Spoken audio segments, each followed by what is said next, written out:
All right.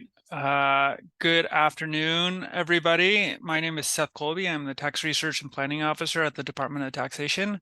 But today I am serving as one of the board members of the Hawaii Economics Association, and I have the pleasure of moderating this presentation. We have a distinguished speaker today, Sterling Higa. He is the Executive Director of the Housing Hawaii's Future. We will hear from him in a little bit, but I wanted to just explain the format of today, the planned format of today's conversation. So rather than having a presentation and with a PowerPoint and everything, we thought we would do something a little bit more dynamic, a little bit more podcasty, and have just an ongoing conversation between two people, right? So Sterling is, as we'll come to find out, is intimately involved in figuring out the challenge of how to provide more housing at a reasonable cost in the state of Hawaii. And I'm an economist, right? So I'm going to bring my economic point of view, and Sterling will bring his expertise. And hopefully, as we discuss things, it will be an illuminating conversation. I encourage all of you guys to stick around at the very end. We will open it up to question and answer. But for the next, I'd say 30, 40 minutes, it's just going to be us two. So I'm going to stop sharing the screen so you could just essentially look at us. And Sterling, why don't you come on and say hi? Awesome. Well, hello everyone, and Seth, thanks for having me on the show and excited to talk about housing and all other things. Great. So I want to kick us off with some context, right? So 2 years ago, the Hawaii Economics Association had Why is Hawaii So Darn Expensive? Looking at the supply side drivers of Hawaii's high cost of living, right? And when we talk about supply side, we talk about like you can always think in economics, we love our supply and demand curve, right? There's a demand side and there's a supply curve. And one of the biggest things that we have a hard time in Hawaii doing is supplying goods at a reasonable cost, right? So things are demanded, and usually firms, when you demand a lot of things, usually people come in and fulfill that demand. Firms are incentivized, they get profit, and they do that. Hawaii has a harder time doing that. And there's nothing that exemplifies this better than housing, right? So housing is, as much as housing gets more expensive, we do not provide more housing units, right? And as we would say in economics, the supply curve is perfectly inelastic, meaning it's fixed. It does not move up or down no matter what the price. So as we are creating more demand, prices go up, right? And so that is a fundamental problem. So, and you can think about like, it's not just people who want to move here, right? We are, thankfully, we're a higher income state than we were 40 years ago. That drives up housing costs. We have different expectations of how we want to live, right? So the beautiful plantation homes that are 900 square feet that used to house 7 or 8 people is no longer adequate for our needs given our economic status, right? And so these are driving up housing costs. Now, in a market like this, you would think that entrepreneurs would be allowed to come in and provide housing and figure out innovative ways to do it. Sometimes they would offer big homes, sometimes they would offer apartments, but we struggle to do that here in Hawaii, right? We do not. We essentially make it illegal to build housing in most of the state. I have some great statistics. So of our entire state, only 4% is zoned for housing. And of that, multifamily homes, only 7.5% of the 4% is zoned for multifamily homes, right? So that's 0.3% of the state is zoned for multifamily living, which is really small and really constrains the amount of supply that we could do. Now, one of the things that you hear a lot of here in Hawaii is keep the country, right? So that is a policy choice, and we are restricting things to a small part of our residential land, and we could talk about whether the merits of that going forward, and I think we will. However, if you're going to restrict all that and restrict multifamily housing, you're going to have a problem. And so all of us, most people have come to acknowledge that we want more housing, but it's very difficult to do so. And one of the ideas that we're going to talk a lot about here is this idea of YIMBYism versus NIMBYism, right? So everybody loves the idea of more housing in Hawaii, just not around them. And because it changes the character of their neighborhood, it creates, a lot of housing just comes down to people don't like parking problems. And so these are issues about like, and one of the big things that we're looking here in Hawaii is at the local level, people want stuff in general, but at the local one, when you ask them to make the certain sacrifices, people oftentimes become very animated and say no, right? And these are special interest groups, neighbors. They're not bad people. They're just articulating their interests, and it makes it very difficult to do things in a political environment. This is not something that's unique to Hawaii, right? So one of the things that Hawaii is one of the most beautiful places in the world. It's a small island state. However, other places in the United States are struggling with housing, right? Blue states in particular, blue cities that do not build housing have their housing prices go up. And that is what is occurring here. I do want to say that there are lots of success cases. The cities that build housing have watched their rents go down, right? And that is for every single, even if they make market level housing, for every single income level and every single rental type, rents go down.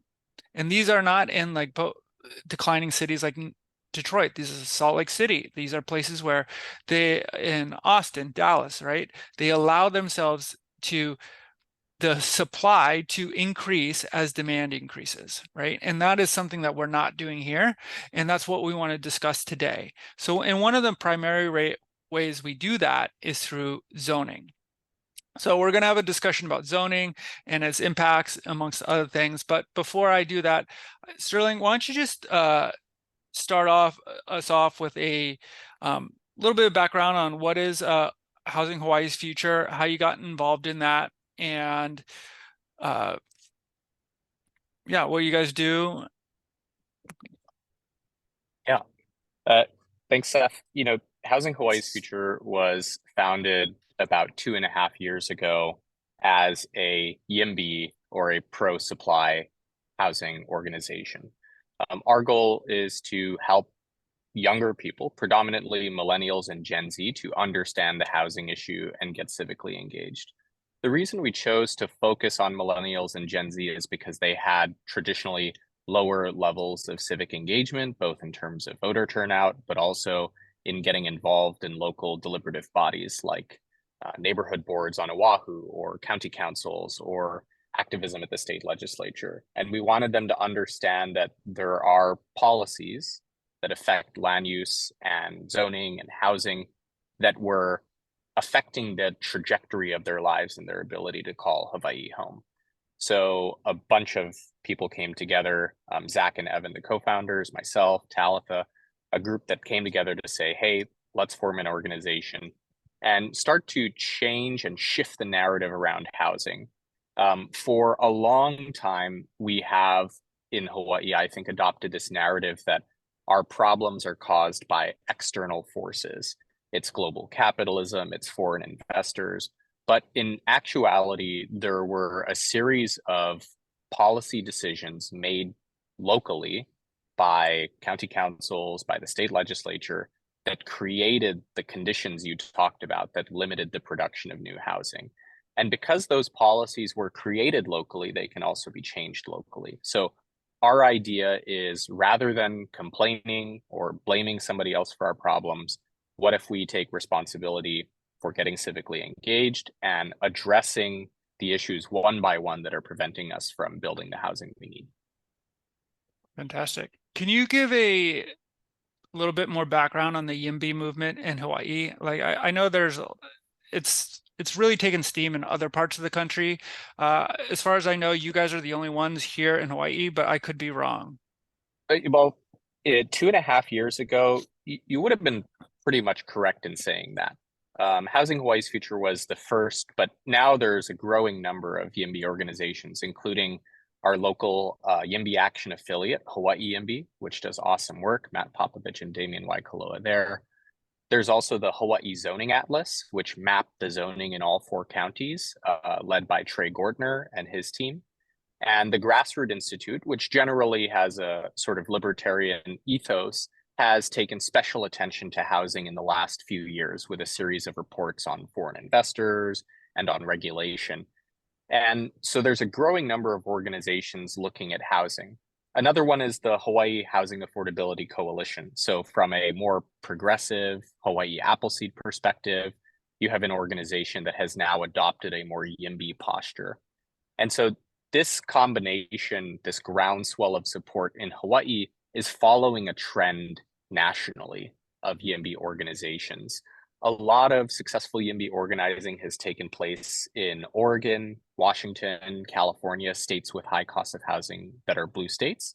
But there's also been YIMBY organizing across the American South and across the East Coast. Sometimes it's at a city level, other times it's at a state level. And we even have at the federal level legislators like our very own Senator Schatz, who have taken YIMBYism as a core component of their platform. So there's a growing wave of recognition that if we don't build housing, we will not have affordable housing. And we're just one part of that wave that's been growing. So as somebody who works in this space, who is responsible for zoning in Hawaii and how does it work? Can you take us through that process? Yeah, so Hawaii has an interesting dual system. At the state level, there's the Land Use Commission, which has 4 land use designations. There's urban, rural, agricultural, and conservation. Like you mentioned at the top of the show, about 4 to 5% of all land is zoned urban, which is what we think of when we think of residential areas. Rural zoning allows very low density housing. Agricultural allows very low density housing. But when we think of towns and cities, we're thinking about our urban land, which is 4 to 5%.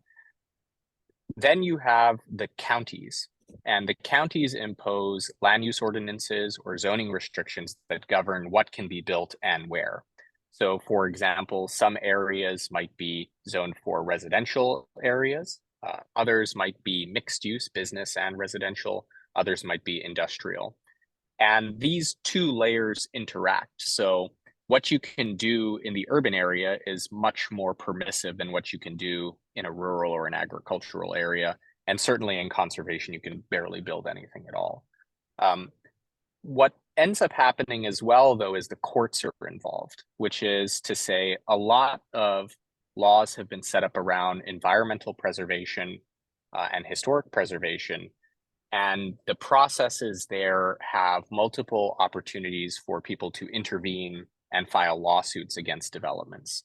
So some projects are held up sometimes for years, sometimes in the case of, say, Koa Ridge, for decades, by lawsuits that need to go through the various courts, Intermediate Court of Appeals, Supreme Court, and have various decisions made before construction can progress. Francis Fukuyama described a system of government called vetocracy, right? Where a bunch of people have the ability to veto or say no.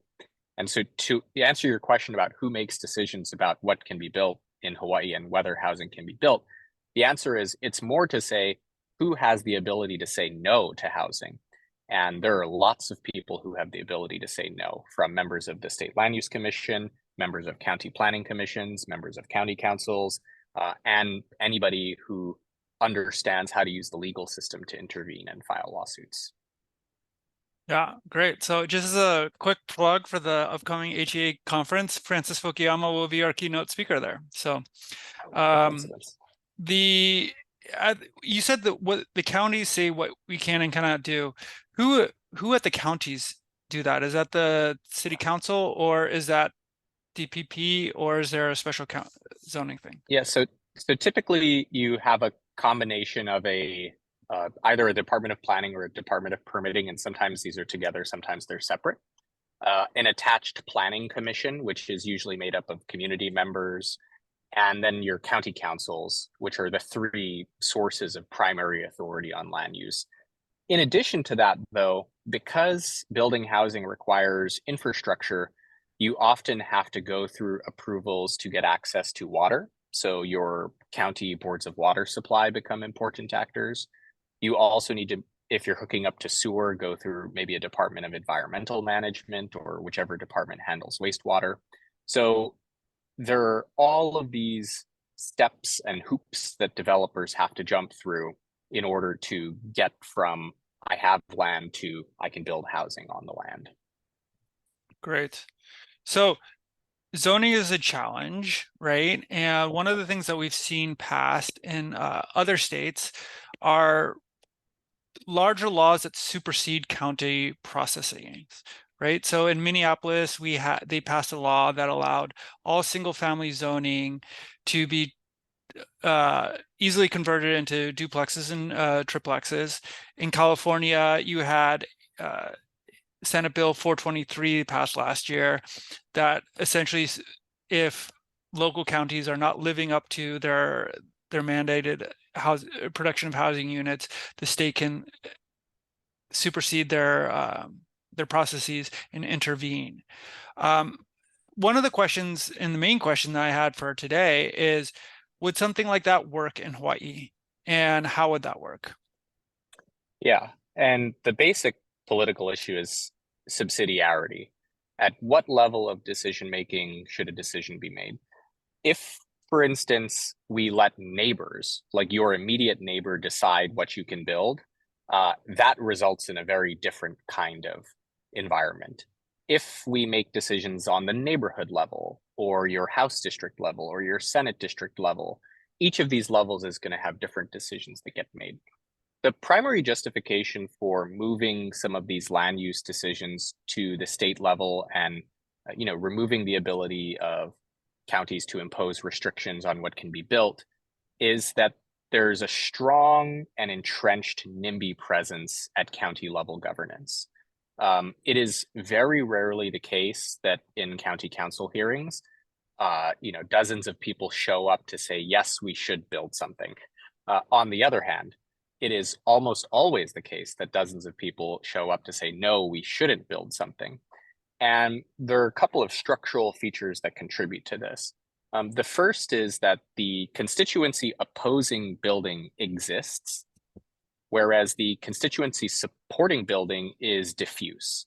Because typically, let's say we're building a 5-story apartment building in an area that is traditionally low rise, the residents of that 5-story building aren't there yet. And so there is no constituency of those residents, but there is a constituency of the residents in the neighborhood that don't want to see it changed. And so that structurally disadvantages YIMBY decision makers. As a second thing, most of the county councils, their terms are 2 years. So for example, on Maui, they're up for election every 2 years. There are only 7 to 9 council members. Kauai has 7, the rest of the counties have 9. And so when people want to attack and focus in and say, we don't want to do this, it's very easy to pressure the people on the county council. The state legislature is a little bit different because legislators there have a view of the whole state and what the needs of the whole state are rather than their narrow district. And there are so many of them that it's a lot harder for the NIMBYs to just sort of attack all of the members. The other thing that's interesting about housing at a state level is because some of the land use decisions are already made at the state level through the Land Use Commission, there's a precedent in Hawaii for the state making decisions about land use. And our Constitution provides for certain things. For example, the Constitution provides that we shall try to preserve conservation lands and not encroach into agricultural lands. And these constitutional mandates means that the state has a duty to pass policies that will further the constitutional mandates. So for example, if you were to allow more dense construction in urban areas, you would reduce the pressure on agriculture and conservation areas. And that would help to fulfill our constitutional mandate to protect those areas from development. And that's something that the counties can't necessarily do or don't have the responsibility to do, but the state does. So can, if the state passed a law that said all similar to Minneapolis, that said everything was all single family house home zoning can now have duplexes or triplexes, would that work here in Hawaii? I think it will depend on the area. So, you know, one thing I think about, I was born and raised on Oahu. I live on Maui now. Is the islands have different growth trajectories. So, for example, Maui and Hawaii County have growth trajectory in terms of population and also a ton of land. Um, Urban Honolulu seems that its population is stagnant and unlikely to rise significantly based on current projections. And so there's a different sort of demand need there. In general, though, the kind of low density housing that predominates in on Hawaii Island and in Maui County is just not going to be sustainable in the long term. So by increasing the allowable density to triplexes or to quadplexes potentially, you make more efficient use of the land that's already developed. Because there's already infrastructure there, the cost of building housing tends to be less than it would if you were doing greenfield development. And you start to unlock some of the bonuses that come from density, like the ability to sustain a public transit system or to justify investments in bike lanes or other forms of accessible multimodal transportation. And for urban Honolulu, I don't know how much would change if you were to legalize quadplexes. It depends on the neighborhood. Some neighborhoods are not so dense, and so there could potentially be changes. And other neighborhoods are already very dense, where you would see, much less significant change. But one important thing about doing things at the state level and this kind of upzoning is the effects are not immediate.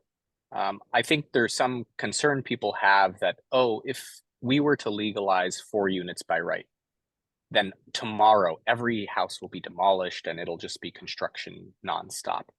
That's typically not what happens. It's more so a gradual shift in the composition of neighborhoods and a gradual move toward density, which, in my opinion, is much less disruptive than doing large scale construction projects to try to build a ton of housing all at once. So, upzoning, in my opinion, can work at the state level, and it's a policy that's worth pursuing. So there's a bill, HB 1630, in the ledge right now that does something similar to that. Should we pass it, and what would we expect to happen?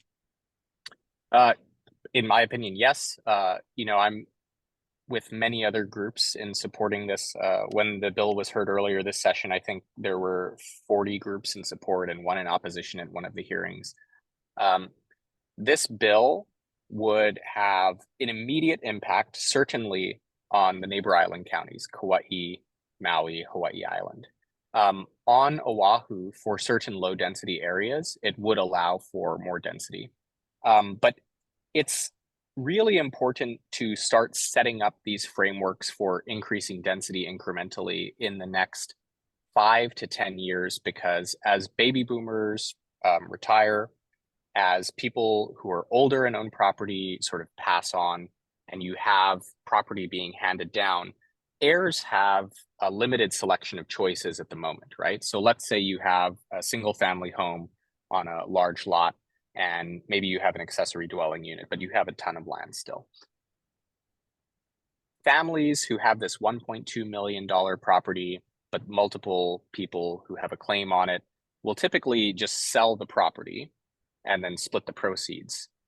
If you had the option potentially to subdivide the lot and then to build another home, you could potentially have families continue to live on these properties. But also, as baby boomers retire and kupuna want to age in place, you give them the option now to build perhaps an additional cottage where an elder could move in and a family could move in there. You could build an additional property to use as a rental to help support paying your mortgage.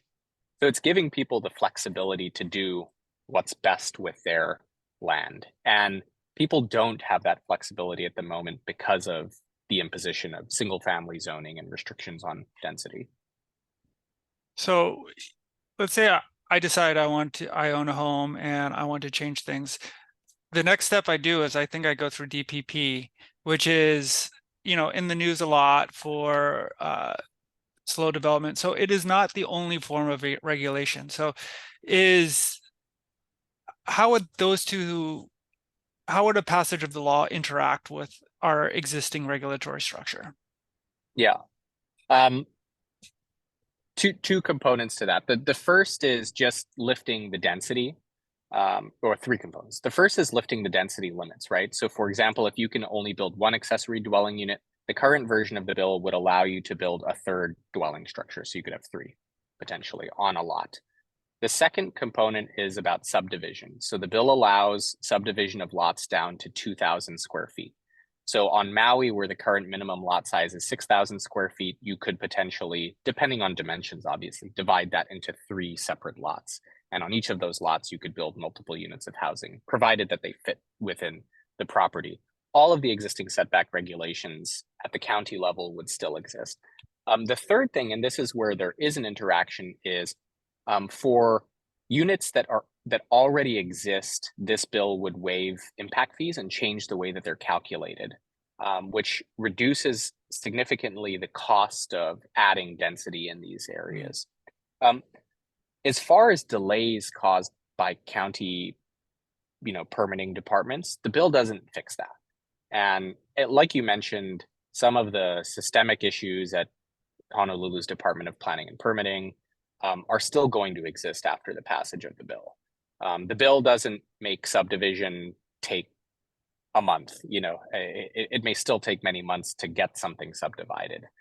It may still take many months to get permits approved. But one thing at a time, and this thing will make a difference, even if we don't solve those other issues. A UHERO report says that according to the Wharton Regulatory Index on Housing, Hawaii is by far and away the worst housing state in terms of regulation on housing. Who makes those regulations? Is that done within the DPP, or is that done by the city councils? And if we wanted to reduce those, who do we talk to?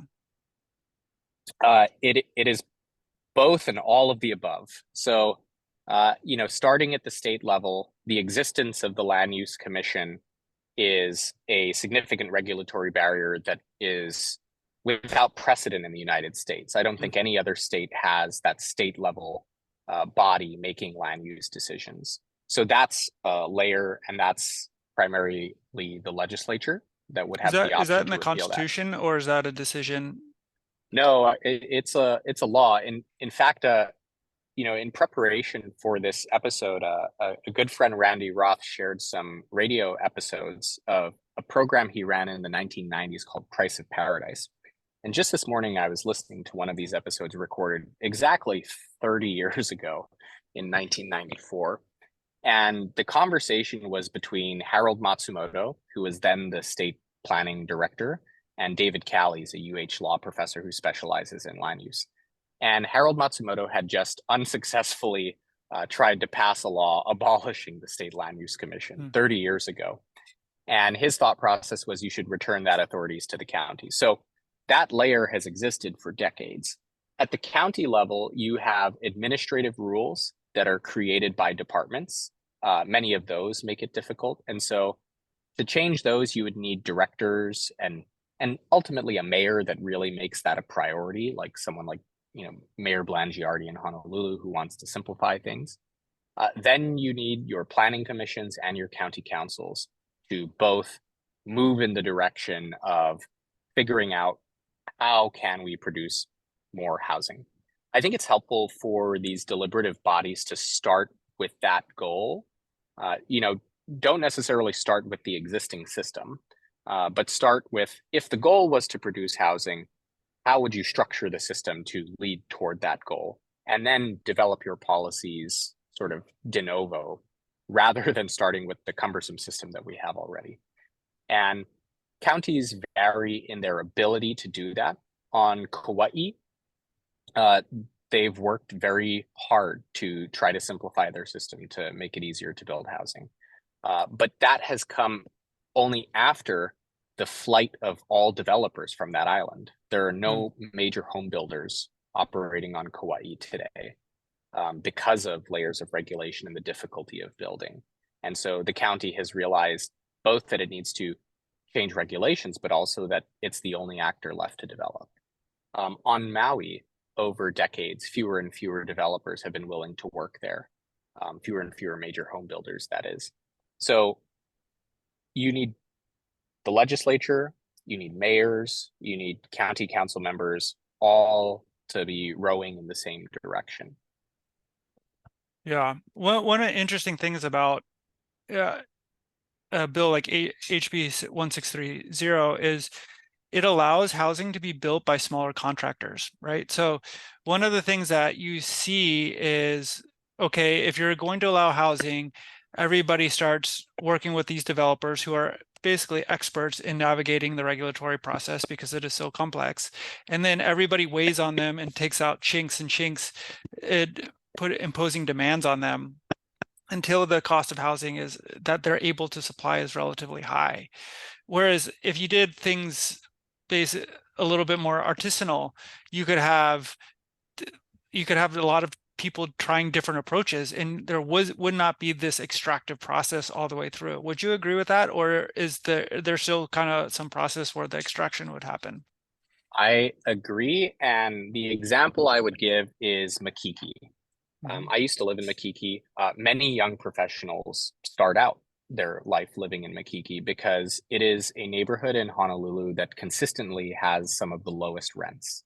Now, if you walk through Makiki, what you'll notice are a lot of buildings constructed in the 1970s and early 1980s. And pretty much all of those buildings were constructed by small HEAs of people who got together and just developed like a six-story walk up or, with a single elevator shaft. Those buildings, many of them couldn't be built today. It would be overly difficult for just a bunch of regular people to get together and build a six-story building for exactly the reason you mentioned. The more bureaucratic hoops you have to jump through, the smaller the pool of builders you're going to have.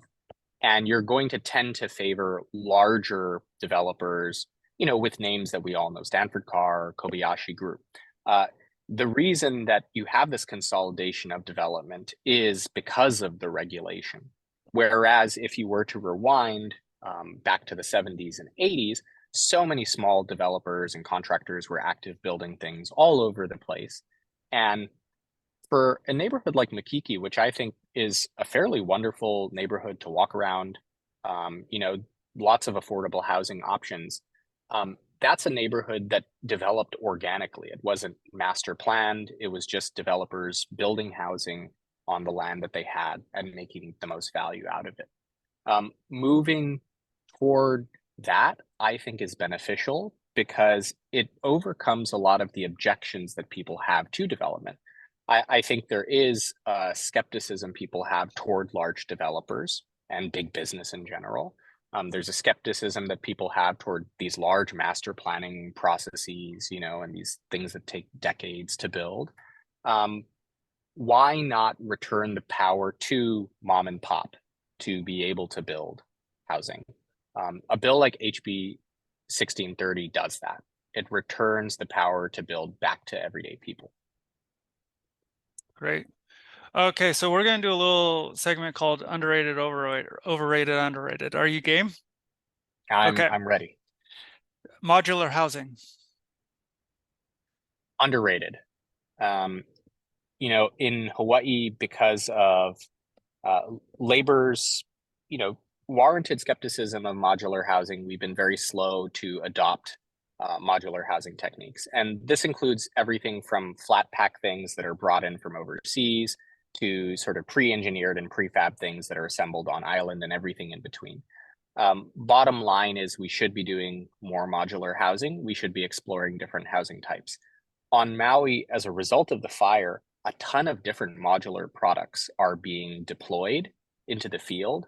And in the next 5 years, we're going to be able to see, what stands up to the local climate, what building techniques work. and have an actual assessment of how modular can potentially fit into the housing uh, product line here in Hawaii. Underrated. Eliminating parking requirements. Uh, Definitely underrated. I think we should eliminate all parking requirements everywhere. And that may seem extreme, but the rationale there is people should be able to determine how much parking they need to build. Businesses, for example, will build enough parking to accommodate their customers because it's important. There are a tremendous range of housing types that can be built when you remove parking requirements entirely, that are difficult to build. If we value parking and we think it's important, we should be putting the burden on government to figure out community parking solutions. Community parking lots like the one that was built recently in Wailuku on Maui. We shouldn't be foisting that burden onto every business that wants to start, every person who wants to build a home, and pushing that onto the private citizens. Parking decisions like that should be aggregated, and if we need to provide community parking lots, the government should step in and do that. The requirement or eliminating the requirement for 2 stairways in multi-story walk-ups.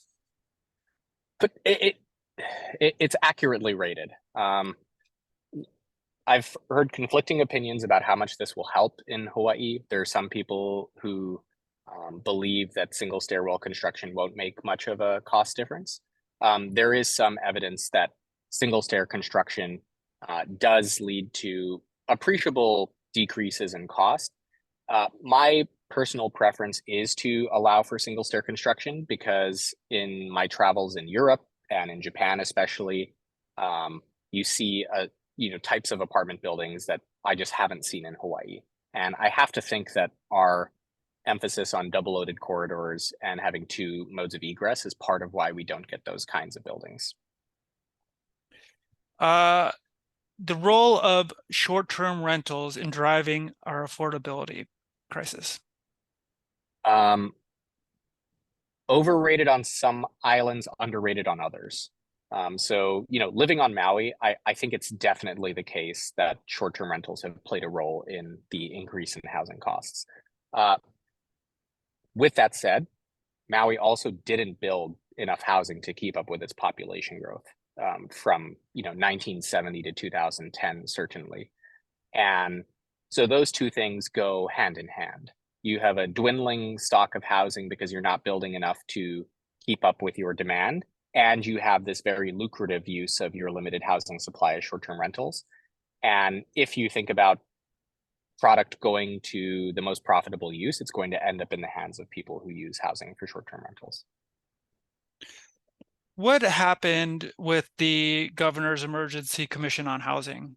I mean, I've only seen things from the newspapers, but can you give us like a better understanding of or a good framework for what happened there? Yeah. Well, as of the latest emergency proclamation, the Building Beyond Barriers group no longer exists. In my opinion, part of what happened was just bad timing. And the bad timing was the Building Beyond Barriers group started meeting right around the time of the wildfires on Maui. And the legislature was out of session.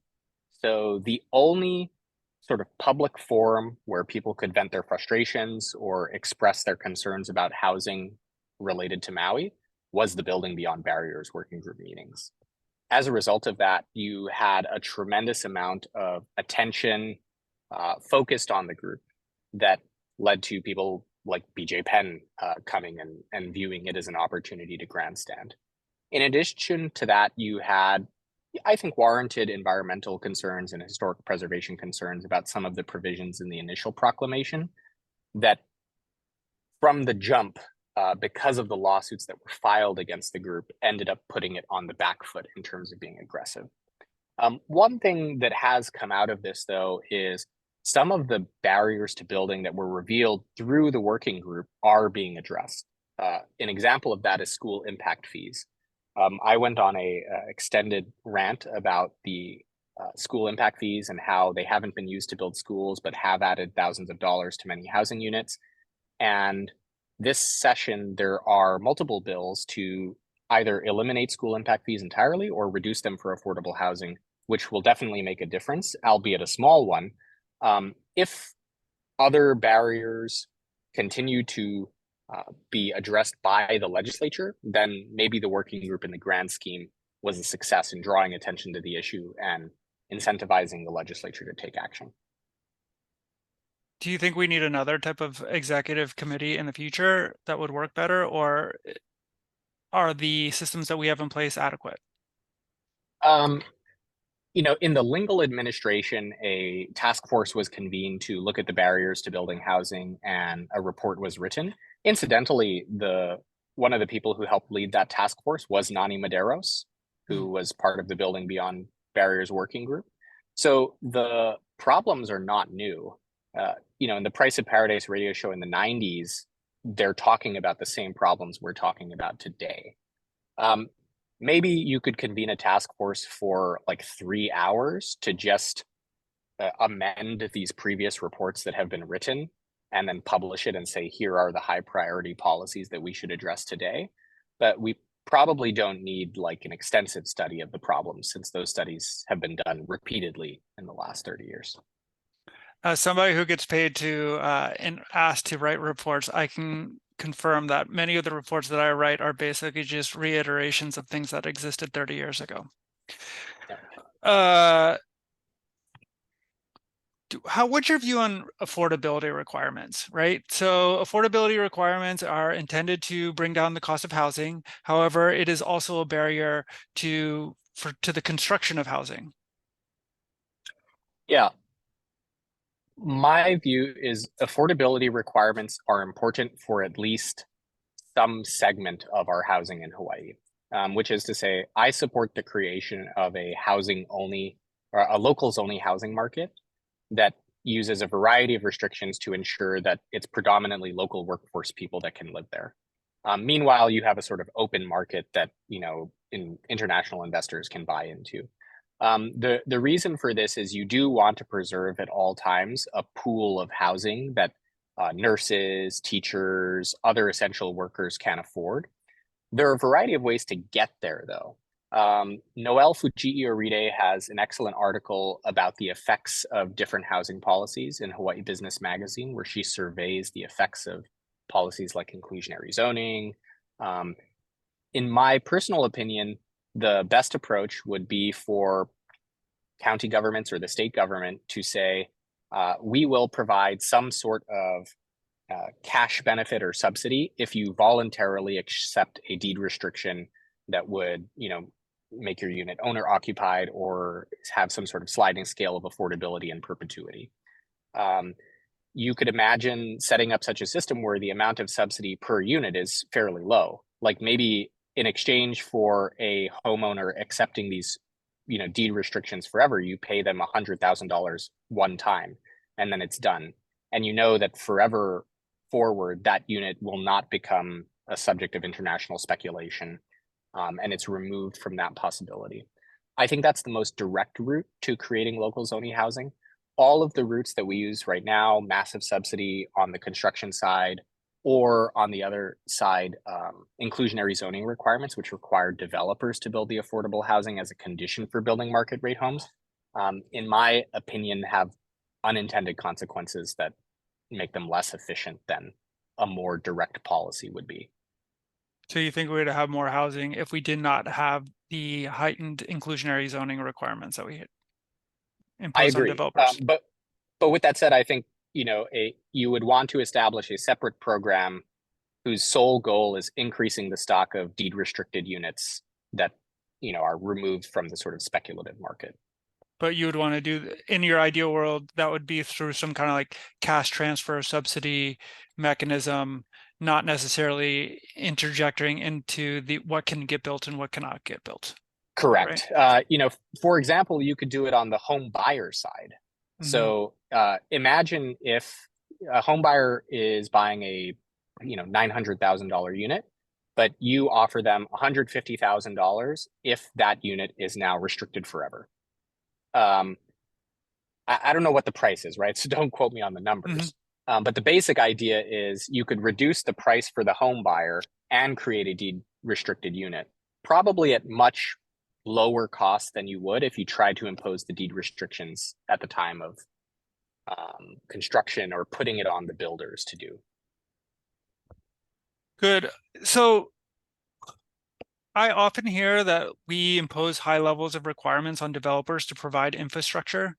Is that true? And how can we solve that problem? Eh, Uh, Yes, and not just developers, but homeowners. mhm. I think we think of developers in terms of Stanford Carr, who builds hundreds of homes. But on Maui, for example, upcountry, if you're at the end of the water meter line and your water meter is up, yes, you can get your water meter so long as you install the pipe that goes all the way down to the line and connects like 20 other homes to that line, which is going to be cost prohibitive for a single family to do. Um, I've also heard a horror story of a proposed preschool in the middle of Kahului that was going to be asked to pay to increase the diameter of a water main along the length of a road, which would have cost hundreds of Yeah. thousands of dollars that a preschool doesn't have. Mhm. Um, by pushing the burden of infrastructure upgrades onto individual developers, landowners, whatever business owners, you make development very expensive. Again, this is a situation where the county should figure out where it wants to increase infrastructure, and the county should lead those investments rather than pushing that onto the individual homeowners or businesses. And then engage in that with bond financing backed by property taxes going forward or something like that. Yep, the variety, tax Mhm. increment financing, bond financing, the specific way that you fund it will vary. But the general principle is counties should determine where they want to concentrate their infrastructure and they should invest in it. Okay, last question before I open it up to the audience. What are some more extreme, if there are extreme measures to get us to build more housing? One thing I've thought about is the state could withhold infrastructure funding if counties fail to meet like housing quota, like the production of housing quota, something like that. Is that something that would work, or what are some other like just big ideas out there? Yeah, I mean, this is a radical one, and I don't know that I endorse it, but I heard it while listening to the Price of Paradise recording from 30 years ago, Hmm. which is it's probably not the case that all of the land in Hawaii designated as agricultural land can be used profitably for agriculture. Um, Much of it is actually a fire risk. And so the question is, if we're not going to do intensive agriculture and we're not going to allow for grazing and ranch farming, and that land is just sitting there collecting invasive grasses that become fire hazards, um, maybe the counties, maybe the state could choose some of that land and allow for the development of housing on it. Obviously, this is like a completely radical notion, but given the scale of the housing crisis and given the fact that much of this land is fallow and more hazardous than helpful to communities at the moment, allowing housing to be built and the land to be better maintained could potentially move us in the right direction.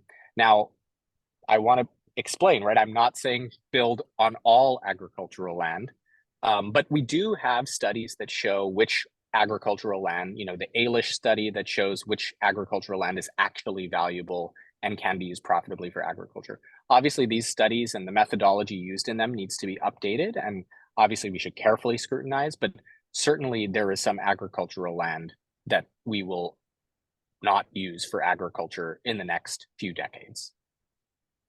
How big of an impediment is water to building more housing? It's a huge one, especially on Maui, where they have a show me the water bill, where in order for development to proceed, you have to show that you have a water source. Um, Water source development is hugely important on all of the islands.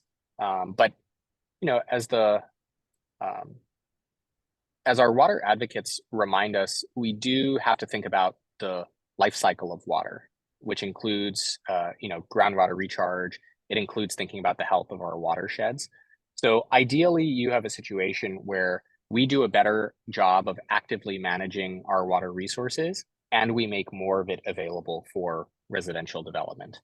Um, if we don't prioritize, using water for the construction of housing for local people, we won't build housing and all of our issues will compound.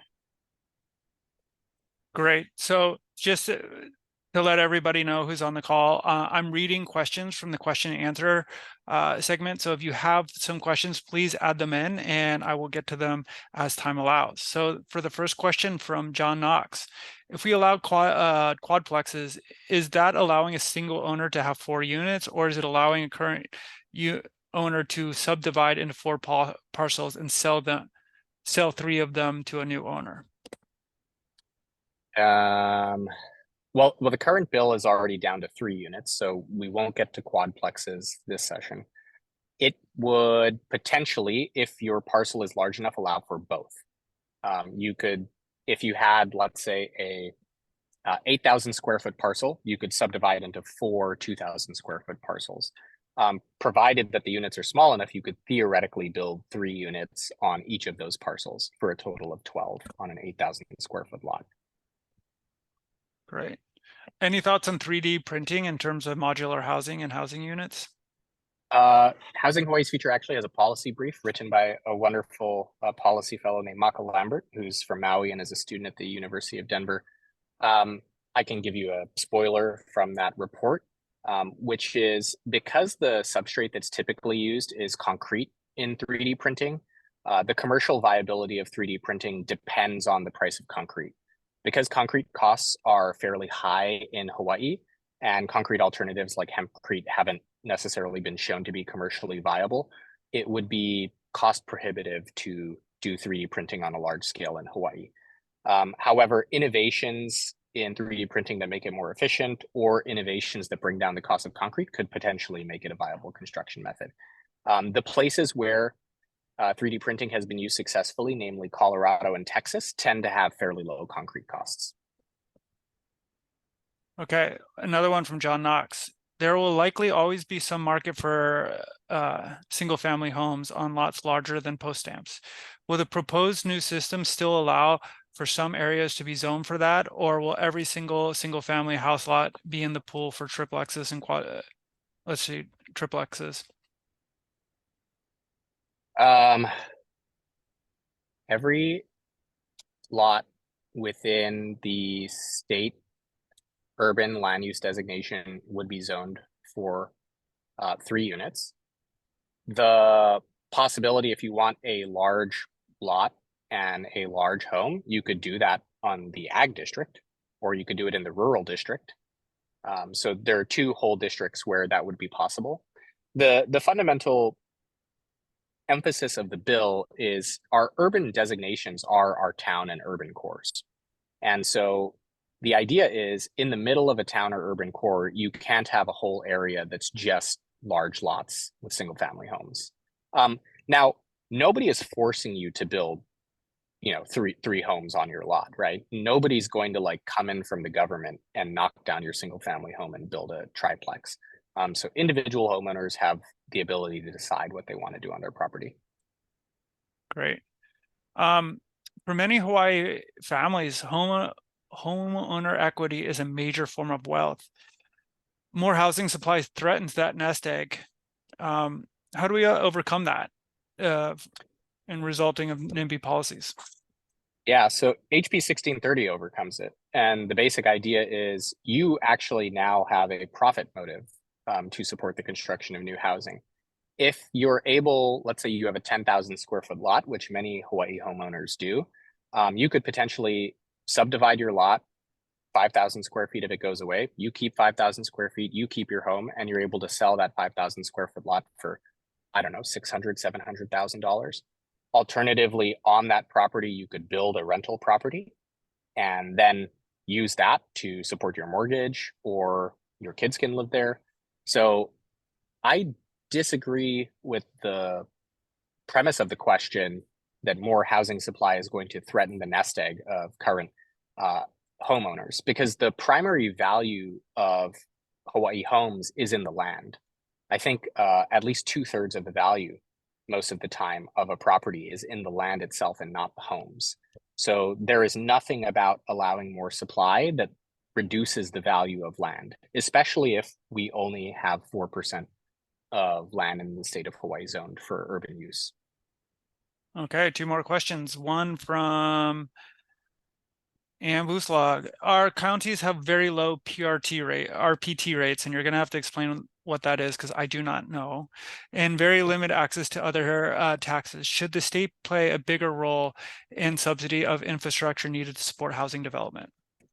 Yeah, and it's the right question, and it's a long answer that I'll try to make short. Our state and county have a weird division of responsibilities. Typically, schools, prisons, healthcare is the responsibility of counties. We have shifted those responsibilities to the state in many cases.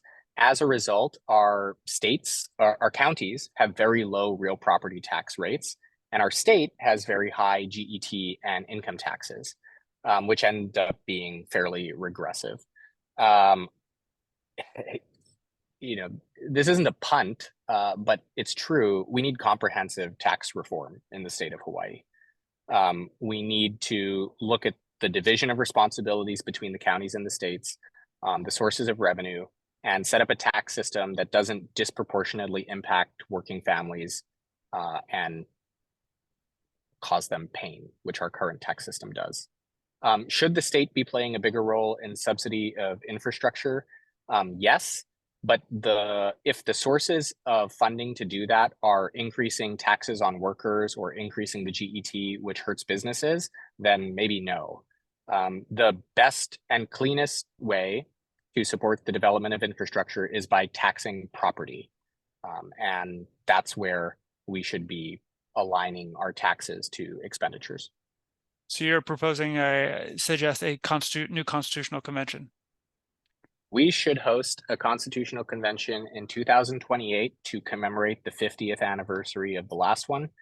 50 years is a long time to go without taking a look at our state constitution, and it's about time that we do so. Great, Sterling. That's all from me. It's been a total pleasure. Do you have any last comments or ideas you want to leave with our audience? Just thanks to everybody for listening and caring. Seth and I were joking earlier about listening to wonky economics podcasts, and not everybody takes the time to listen to an hour-long discussion about zoning.